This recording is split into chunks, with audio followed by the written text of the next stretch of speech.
Continuamos en Cátedra Médica. Recordar que hoy hablamos con la doctora María Elisa sobre hongos en las uñas. Ustedes pueden comunicarse con nosotros a través del 809-682-9850, 809-682-9850 y la línea internacional 833-380-0062, 833-380-0062. Doctora, antes de irnos a la pausa, usted mencionaba que la gente presta más atención a los hongos en las uñas de las manos porque están visibles y lógicamente tú no quieres que la gente te vea las uñas feas. Entonces, tomando en consideración esto, ¿dónde tardan más en curar los hongos? ¿En las manos o en los pies? Atendiendo a que el pie lo tenemos cerrado regularmente por el zapato, a veces medias. Entonces, en ese sentido, ¿dónde tarda más? ¿Dónde es más complicado?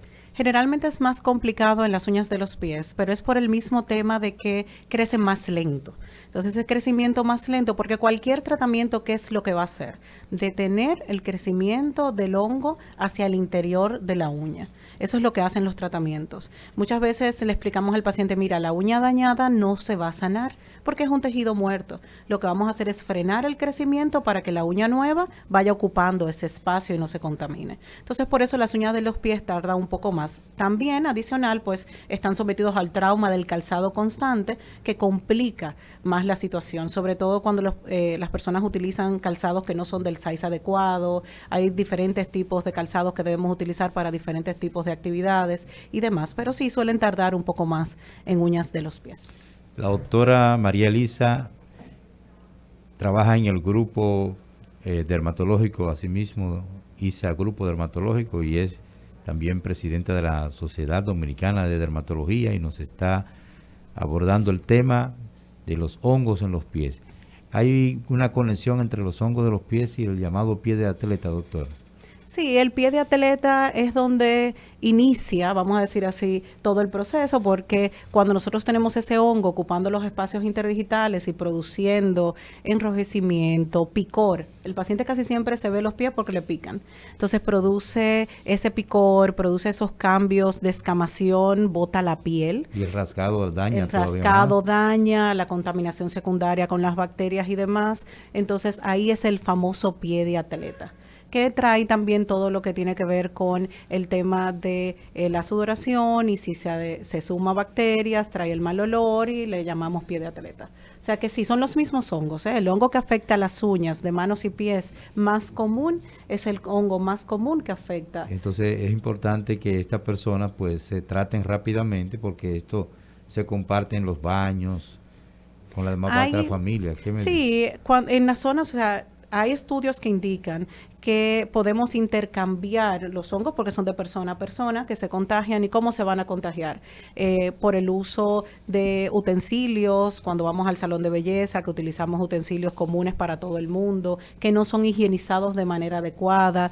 Nosotros como médicos sabemos que muchas veces lo que hacen es que se limpian con alcohol. El alcohol fija, o sea, el alcohol lo único que está haciendo ahí es fijando. Entonces, son situaciones, tratar de educar de que se compren sus herramientas para ir al salón de belleza, en el caso de las mujeres y los hombres que van también, para que no compartan o que vayan a lugares donde tienen una correcta higiene, no compartir toallas, no compartir calzados, no compartir medias. Son de las cosas que más o menos recomendamos para tratar de evitar ese contagio de persona a persona, pero como ellos están ahí todos en la naturaleza y viven de manera normal, es un poquito difícil evitarlo. Usted mencionaba, doctora, que había que con el tratamiento enlentecer o detener el crecimiento del hongo y esperar que la uña que viene a reemplazar esa extensión que tenemos en el dedo, ¿no?, pues aparezca la nueva uña.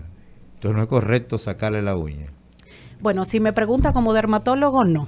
Hay una vertiente de médicos que mencionan que es favorecedor sacar la uña. ¿Qué pasa? La uña es una estructura que su forma se la da el dedo.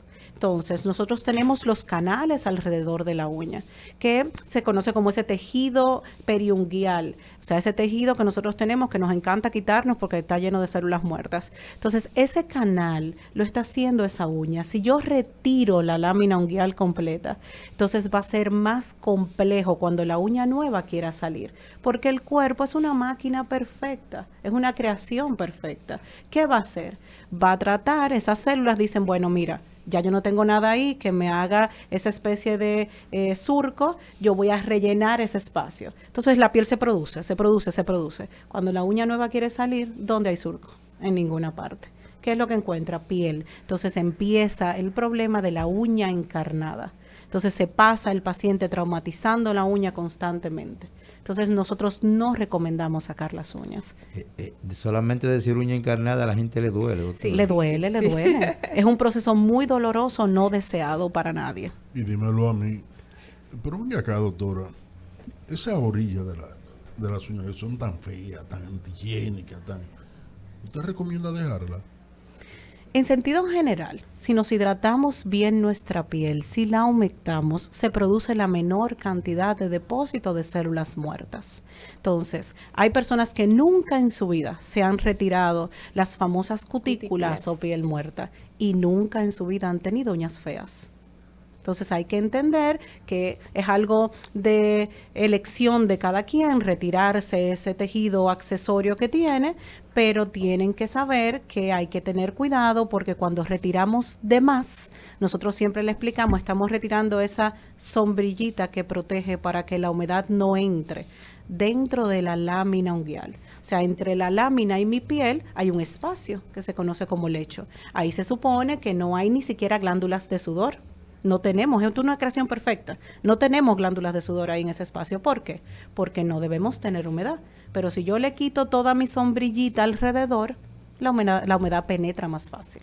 Entonces, ahí se depositan los hongos. Ahí se depositan los hongos. Muchos se depositan solo en la lámina, pero muchas afecciones pueden estar por debajo ya más profundo. O sea, es un tema dependiendo si van a llegar hacia la parte más hacia adentro del cuerpo, que nosotros le decimos proximal, que está ya lo que se conoce como matriz o madre de la uña, que es lo que tiene toda la máquina formadora de la uña. Si penetran ahí, ya puede haber inclusive alguna diseminación. Muy raro, son casos muy escasos, se ven en pacientes diabéticos, en pacientes que tienen algún compromiso de su sistema inmune. Es importante que los diabéticos sepan que esa práctica de retirar esos anexos que usted menciona de la piel, pues deben ser bajo un cuidado estricto, porque no es solo un tema estético, sino que esa infección puede, como usted bien dice, diseminarse o regarse en el cuerpo completo. Claro, y sobre todo con el tema de los diabéticos y de las personas que tienen trastornos circulatorios y demás, sobre todo a nivel de los pies,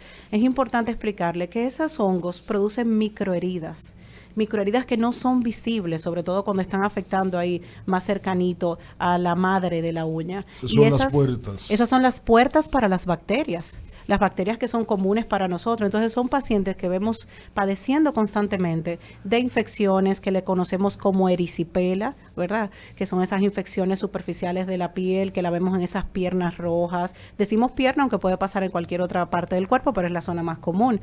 Y también puede aparecer lo más profundo, la celulitis, que es algo importante. Y en el diabético tenemos un problema que, como tenemos trastorno de sensibilidad, se dan cuenta tarde. Entonces hay que entender que el tratamiento de las uñas no es un tratamiento estético, es un tratamiento de salud para evitar todas esas cosas que pueden pasar posterior. Doctora, usted ha mencionado unas informaciones aquí que para mí han sido alarmantes. ¿Por qué? Porque como factor propicio para los hongos, usted ha mencionado la utilización de herramientas comunes en los salones de belleza. Además de eso, el quitar esa cutícula. Si le sumamos a esos dos factores, el utilizar uñas acrílicas, por ejemplo, o resina, ¿qué tanto entonces aumenta el riesgo de contraer hongos en las uñas? Mira, el tema de las uñas acrílicas y el tema de las resinas es un tema que constantemente nos preguntan, pero constantemente, es impresionante. Siempre vamos a decir, primero, para administrar uñas acrílicas, para aplicar uñas con resina, hay que producir un trauma en la uña. Ese rolito que pasan en la superficie unguial, lo que está haciendo es debilitando nuestra uña para que reciba esta sustancia, por más que te quieran decir que eso no es un trauma, eso es un trauma, porque si lavarse es un trauma, pues esto también. Mucho Ahora, más. claro. Entonces, cada quien reacciona distinto. ¿Qué pasa? Que en teoría, si nosotros hacemos lo que nos indican, si vamos a elegir ponernos estas uñas que no la vamos nosotros a recomendar de ninguna forma, entonces cada 10 días, cada 15 días, que es lo recomendado, usted debe retirársela y volver a administrarla. ¿Qué pasa? Que como las uñas acrílicas y demás se mantienen ahí hasta por 3 semanas, todas espectaculares, entonces no lo hacemos. Y eso hace que cuando ese material se debilite, penetre la humedad entre el material y tu propia uña, y entonces los hongos y las bacterias hacen fiesta, porque las bacterias también están ahí. Y si a eso le sumamos de una manera u otra que muchas mujeres utilizan este método para tapar el hongo que ya tienen, entonces tenemos un problema mucho mayor. Doctora, ¿qué tiempo puede durar el hongo vivo fuera de su de un lecho orgánico? Por ejemplo, en el alicate del manicure, el pedicure, ¿qué tiempo pudiera durar vivo? Se habla de horas, que prácticamente es lo que puede durar, pero hay estudios que hablan hasta de días, de 2, de 3 días, que puede durar de manera ahí normal hasta que encuentre un hábitat donde estar. O sea que no es suficiente con lavarlos. no, si los lavamos es lo mismo que los instrumentos quirúrgicos. Si los lavamos y hacemos los métodos adecuados para esa asepsia, ¿verdad?, de los instrumentos, entonces no vamos a tener esa contaminación. El alcohol ayuda, pero no debe ser solamente eso. O sea, hay que lavarlos bien. Y entre persona a persona hay que lavarlos bien. Por eso recomendamos que cada quien compre sus instrumentos, sería como lo ideal. Pero igual están las poncheras de uso, el agua que utilizamos, si la llegaran a reutilizar entre una persona y otra, el pomito para lijar la uña o lijar los pies. Es complicado, es complicado. Sí, o sea, cuando usted habla de lavarlo bien, puede ser con agua y jabón de cuava. Si bueno, nos educaron que con agua y jabón se lavan muchas cosas. Entonces, un buen lavado, un lavado enérgico, que se lleve todo eso de ahí arriba, es importante. Eso sí, o sea, porque nosotros sabemos que eso puede pasar. Ahora, si estas estructuras se adhieren ahí, no se lavan de manera adecuada, se pueden quedar, ya eso es otra cosa. Pero un lavado adecuado debería ser. Hay una gran competencia de mujeres y de instituciones que le dan cursos a las mujeres para trabajar con las uñas, y lamentablemente por la desinformación los pacientes pues reciben muchos problemas, especialmente las infecciones por los hongos, como usted bien está tratando, y las sobreinfecciones por bacterias. Entonces usted ha dicho que es importante que la gente se compre su equipo, que quizás no sea tan caro, ese pequeño equipos de pinzas y tijeras y demás, pero es importante en el manejo, como usted lo menciona, que se haga el lavado o la esterilización, si fuera posible, de esos equipos para el uso diario. Claro, y en la misma casa, pero para que no se malinterprete, los salones de bellezas y todo lo demás, todas los usamos, más las mujeres que los hombres, pero los utilizamos, son canales importantes para todos nosotros. Y si lo hacemos con personas que se han educado para administrar este servicio, entonces tenemos una ligera garantía de lo que vamos a obtener, porque tampoco quiero que todo el mundo compre herramientas en su casa y empiecen a hacerse las uñas en su casa y vengan otros problemas por no saber lo que tienen que hacer. Sí, entonces en casa por igual, mi corta uña, mi palito de limpieza no debe ser el mismo que utilicen mis hijos, no debe ser el mismo que utilice mi pareja, de una manera u otra, y si es el mismo, limpiarlo, lavarlo de manera adecuada, para que no se transmitan. Por eso en casa vemos muchas veces que tenemos a papá con hongo, pero también el niño salió con hongo, porque se pasan todo esto. Doctora, entonces esa desinfección adecuada, ¿cómo debe ser? Porque ya usted ha indicado que la gente tiene la idea de que con alcohol todo se mata, pero usted ha dicho que ocurre todo lo contrario, se fijan las bacterias en un instrumento al que tú le colocas alcohol. Entonces, ¿cómo es ese procedimiento para yo decir, bueno, ya eso está libre de hongo, está totalmente desinfectado? Yo lo lavo con agua y jabón bien lavadito, y luego puedo ponerle o aplicarle su alcohol para terminar. Lo puedo poner en calor, pero es más difícil en casa hacer eso. Lo puedes poner al sol. Estos hongos aguantan un poco de calor, pero no mucho. Entonces también es importante entender que el sol intenso, el sol tiene sus ventajas, no siempre son desventajas, nos puede ayudar de una manera u otra, porque estos hongos, aunque son muy resistentes al calor, después de cierta temperatura, ya ellos no resisten. Y si le echa, por ejemplo, agua hervida, agua caliente al... También puede ser, pero tampoco vamos a mandar a la gente ahora a hacer muchas cosas que nos traigan otros problemas. Un buen lavadito, si tengo en casa alcohol, le pongo alcohol y lo guardo y es para mí. Y ya no va a pasar absolutamente nada. Hoy estamos hablando con la doctora Mariel Isa, médico dermatólogo. La encontramos en su consulta privada en ISA, Grupo Dermatológico. El tema de hoy, hongos en las uñas. Ustedes pueden comunicarse con nosotros a través del 809-682-9850, 809-682-9850 y la línea internacional 833-380-0062. 833-380-0062. Doctora, usted indicaba al inicio del programa que muchas veces mi uña puede cambiar de color por otras enfermedades que no son solo hongos en las uñas. Entonces, ¿cuáles son estas pruebas que hace el dermatólogo para determinar o diagnosticar que lo que tengo en realidad son hongos en las uñas? Mira, generalmente cuando nosotros vemos un paciente con una alteración a nivel de uñas, el primer proceso y más sencillo es descartar los hongos. Y entonces eso lo hacemos con estudios que se llaman exámenes micológicos. Son fáciles, son sencillos. A veces la dificultad es quien los interpreta, que tenemos ahí ciertos temas, pero se está trabajando en eso. Pero son estudios que no ameritan una puya, que no ameritan un trauma. Es un raspadito suave que se hace en la uña y eso se ve en un microscopio. Tenemos una llamadita por aquí. Buenos días, Cátedra Médica. Buenos días, Cátedra Médica. Buenos días. Habla William Rijo. Yo soy técnico biomédico de hace 22 años. Sí. Estaban tratando un tema del Día Internacional del Riñón. Yo quiero darle una información que estaban ustedes comentando, diciendo que hay pocas máquinas para hemodiálisis en el país. Hay un tema muy importante que las autoridades, el Servicio Nacional de Salud, deben de tener en cuenta. Hay muchos buenos nefrólogos aquí en el país que quieren colocar unidad de diálisis privada.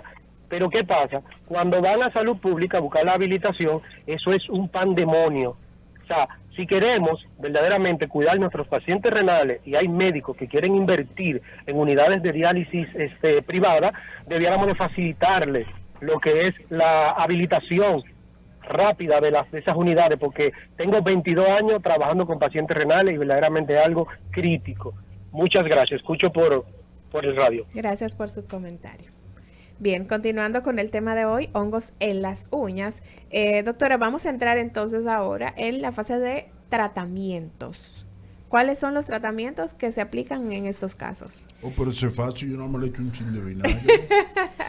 Bueno. Y cloro también. El lavado con agua con un poco de vinagre está descrito que cambia el hábitat natural que le gusta a los microorganismos y funciona. Sobre todo si estamos hablando de cándida. Hay muchas cosas que funcionan, pero hay que tener cuidado. Yo tengo pacientes que me dicen, doctora, yo lo voy a resolver. Yo me voy a echar gotitas de cloro.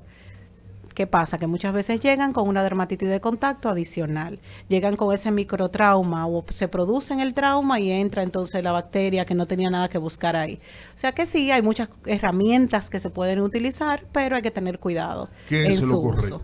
Lo correcto es, primero, evaluarse para que se determine si realmente hay un hongo o no presente. Lo segundo es que si adicional a ese hongo hay otra patología, porque, por ejemplo, nosotros que trabajamos con pacientes con psoriasis, yo tengo pacientes con uñas psoriáticas, pero que tienen onicomicosis, que tienen hongos en las uñas adicional. Entonces hay que tratar primero el hongo y posterior al tratamiento de esa uña psoriática.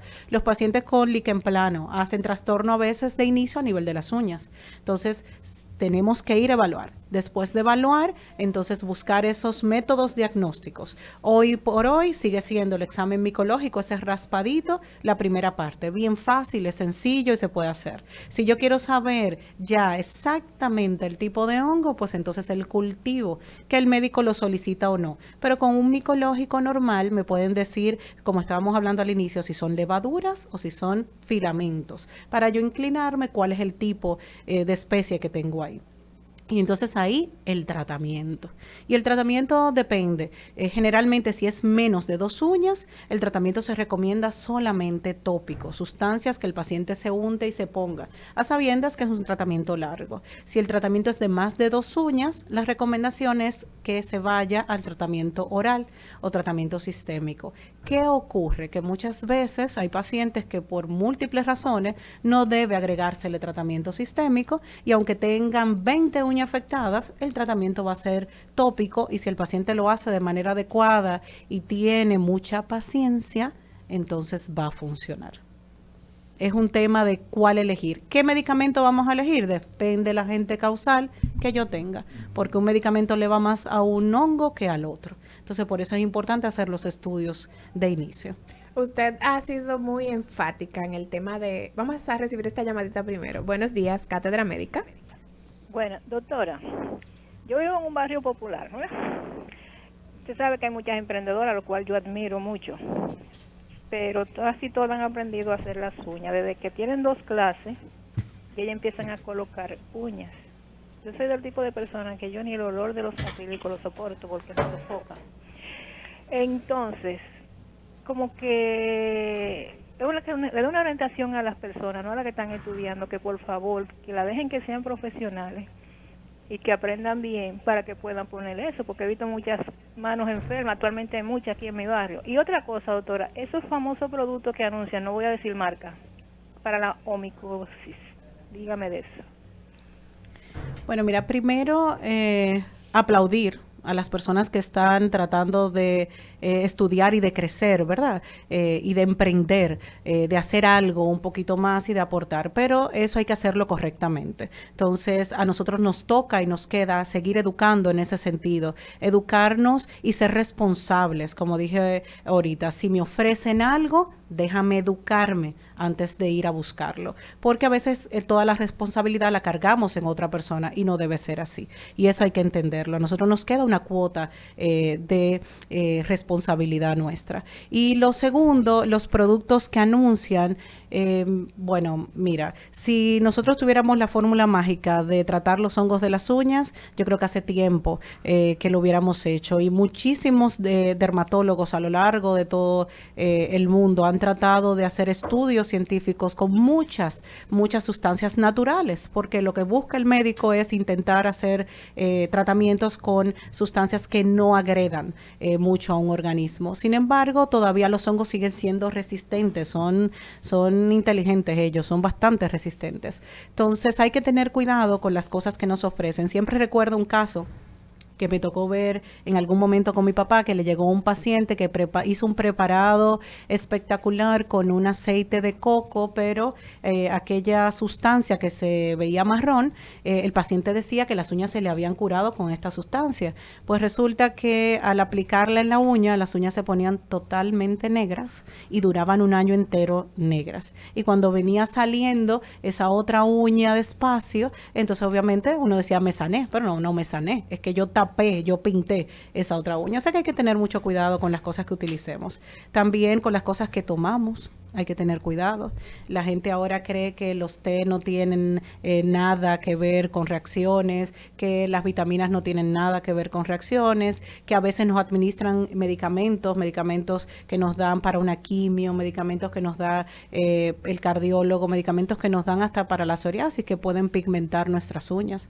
O sea que hay que intentar tener cuidado con las cosas que nos ofrecen y cuando tengamos algún cambio, pues educarnos al respecto. Antes de recibir la llamada decía que usted ha sido muy enfática en el tema de la paciencia en este tratamiento para los hongos en las uñas. ¿Qué tiempo? Porque ya me causa curiosidad de que, bueno, sí, paciencia, pero ¿qué tiempo puede tardar un hongo en curarse? En las manos y en los pies, porque ya usted ha indicado que en los pies tarda un poco más. Entonces, es un tema para yo obtener un recambio total, todo depende de a qué nivel está la afección de la uña. Si la afección de la uña está muy distal, o sea, muy lejano hacia mi cuerpo, va a ser y menor, entonces va a ser más rápido porque el recambio va a ser mayor. Yo voy cortando, no debo cortar la uña completa que yo vea fea. Eso es algo que hay que recalcar, que a la gente le gusta decir, doctora, mire, me quité todo el pedazo que estaba feo y se hacen un trauma hasta allá adentro y por ahí todavía penetra más humedad. Entonces hay que tener cuidado en ese sentido. Entonces las uñas son lentas, pero es que cada paciente responde diferente a los tratamientos y hoy en día se combinan muchos métodos. Si vamos a hacer la terapia tópica, si vamos a hacer la sistémica, si podemos hacer láser, que ahora es la modernidad, que la gente cree que el láser cura, el láser no cura. El láser lo único que hace es que detiene también el proceso de crecimiento por un calor que emite, pero yo no estoy quitando el hongo, no estoy tratando el hongo, sino que estoy deteniendo ahí, diciéndole, no, aquí no vivas, hasta que se pueda eliminar por completo. Pero tarda, es paciencia. Si yo te digo 3 meses, digo mentira. Si digo 6, digo mentira. Si digo 1 año, digo mentira, porque cada paciente es totalmente diferente. Pero casi seguro me va a tomar mucho tiempo. Y lo seguro es también, doctora, que con la paciencia o la falta de paciencia, ¿verdad? La desesperación, la gente cambia de tratamiento, cambia de médico, en vez de ir donde un médico especialista adecuado, bien preparado, como el caso de la doctora María Elisa y el grupo dermatológico, ISA Grupo Dermatológico, pues pudieran tener una mejor respuesta para ese problema y causar lo que usted ha mencionado como resistencia, que los hongos se hacen resistentes a los medicamentos. ¿Qué sucede en esos casos? Sí, es complicado. Cuando los hongos no responden, uno tiene que ser muy consciente. Yo tengo muchos pacientes que han sanado y tengo muchos pacientes que han dado una batalla espectacular. Y otros pacientes que brincan, van a 5, van a 7 médicos. A mí me encanta cuando llegan a la consulta y te dicen, usted es la número 7. Y yo le digo, alabado sea el Señor. ¿Y qué voy yo a lograr? Entonces, son situaciones que vemos constantemente con todo, en todos los casos, con nuestros pacientes, ¿verdad? La gente busca por esa desesperación. Entonces, hay que entender de una manera u otra que para eso el paciente debe permitirnos reevaluarlo constantemente. Yo siempre los educo de que digan la verdad, de que a mí me gusta que se sienten ahí y me digan, doctora, no veo nada, yo estoy igual, o que me digan estaba mucho mejor, pero pasó tal situación, estoy peor, porque si yo no conozco la conducta de esa piel de ese paciente, de esa uña, de ese pelo, yo no voy a poder lograr un tratamiento efectivo, ni voy a tener esa capacidad de decir, bueno, si le estoy dando X sustancia, que es la sustancia que debe utilizarse para este hongo y no responde, entonces tengo que migrar a esta otra o hacer cultivos o hacer otro tipo de métodos. Con el tema de la automedicación también. El paciente no llega virgen a la consulta, siempre llega aplicándose algo. Eso es una situación compleja, sí. Siempre llega administrándose algo, que es lo que nos pasa con las bacterias. O sea, a veces queremos hacer cultivo, pero el paciente ya ha tomado de todo. Ya ha tomado mucho, y el intrusismo también de muchos médicos, que a veces nos confiamos y creemos que sabemos mucho, que sabemos de todo, cuando debemos también derivar o referir el paciente a un especialista como la doctora María Elisa. Ahora, doctora, insistiendo por la misma línea de Liz, paciencia. O sea, yo me puedo pasar 5 años tratándome un hongo, pero como confío en usted, al final del camino yo voy a tener mi uña preciosa. Entonces, ahí vamos. Con la paciencia viene el tema de poder estudiar la conducta de esa uña. Si yo veo que yo tengo un paciente de más de 1 año de tratamiento, que ha hecho las cosas correctas, que yo he hecho las cosas que científicamente están comprobadas y no mejora, tengo que hacer otros estudios, porque puedo estar teniendo otra patología, como dijimos, que está afectando, como la psoriasis o como el líquen plano. El líquen plano, que es una patología de vamos a decir, etiología desconocida, pero trastorno inmunológico, se asocia mucho al estrés. La gente no entiende que el estrés cambia el pelo, el estrés cambia las uñas, el estrés cambia la piel. Entonces eso es importante que nosotros lo entendamos. Si yo tengo un paciente de tiempo de tratamiento, un paciente que yo sé que es correcto en su tratamiento, entonces tengo que buscar otros métodos diagnósticos porque probablemente tengo otras patologías ahí añadidas.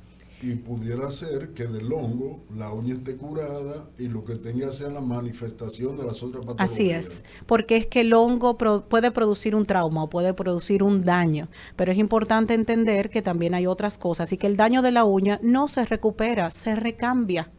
Entonces, sí, muchas veces acabé con el hongo, pero todavía falta tiempo o faltan otras cosas que están produciendo ese daño en la uña.